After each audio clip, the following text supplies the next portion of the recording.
Hi అండి. ఈ video వచ్చేసి ఎగ్ దమ్ బిర్యానీకి కంటిన్యూషన్ అనమాట. టమాటాలు బాగా మగ్గిపోయిన తర్వాత అల్లం వెల్లుల్లి పేస్ట్ 4 టీ స్పూన్ల వరకు పెరుగు వేసుకోవాలి.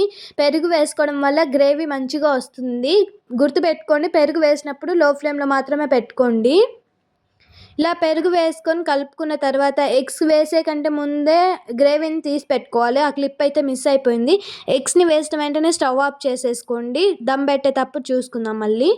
ఇప్పుడు బాస్మతి రైస్ని నానబెట్టుకోవాలి ముందే. తర్వాత రైస్లో అల్లం వెల్లుల్లి పేస్టు, చిలికగా కట్ చేసి పెట్టుకున్న పచ్చిమిర్చి, హోల్ బిర్యానీ ఐటమ్స్, టేస్ట్కి సరిపడా సాల్ట్ వేసుకొని రైస్ని 90% ఉడికించుకోవాలి. మాకు నీట్గా ఫుల్ వీడియో కావాలనుకుంటే ఛానల్ నేమ్ కింద లింక్ ఇస్తాను, చెక్ చేయండి.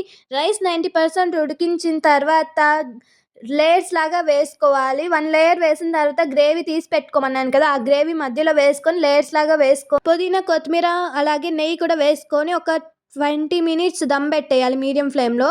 అంతే, ఎగ్ దమ్ బిర్యానీ అయితే రెడీ అవుతుంది. మీరు సబ్స్క్రైబ్ చేసుకొని సపోర్ట్ చేయండి. ఉంటాను మరి, బాయ్.